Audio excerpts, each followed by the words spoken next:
ইলিয়াস কই যাস? বন্ধু, আমার মা হাসপাতালে ভর্তি, তাই দৌড়ে হাসপাতালে যাচ্ছি।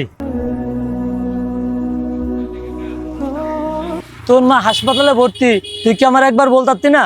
তোর লগে কি আমার কোনো কথা হয় যে আমি তোরে জানামু? এত নাটক করিস না। তোর মা কোন হাসপাতালে ভর্তি এটা আমারে ক। এই তো ঢাকা মেডিকেলে ভর্তি আছে। এত দূর দৌড়ে যেতেছস? এলো বাইকের চাবি, এনে 20,000 টাকা আছে, এটা লো।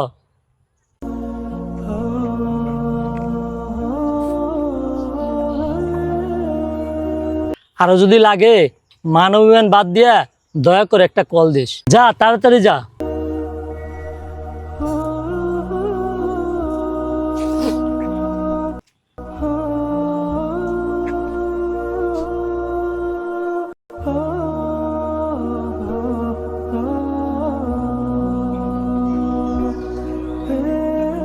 ভাই, তোমার সাথে না ওর দিন ঝগড়া হয়েছিল, তুমি ওরে বাইকও দিয়ে দিলা, আবার টাকাও দিয়ে দিলা।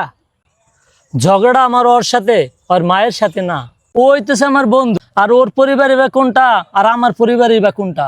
আজকে যেমন ওর বিপদে আমি দাঁড়াইছি, আমার বিশ্বাস আছে ও একদিন আমার বিপদে পাশে দাঁড়াবে। আর বিপদে যদি বন্ধুর পাশে বন্ধুই না দাঁড়াইতে রে, এরম বন্ধুত্বর দাম কি? বিপদে যে পাশে থাকে সেই তো প্রকৃত বন্ধু। ভিডিওটি ভালো লাগলে অবশ্যই লাইক কমেন্ট শেয়ার করে অন্যকে দেখার সুযোগ করে দিন।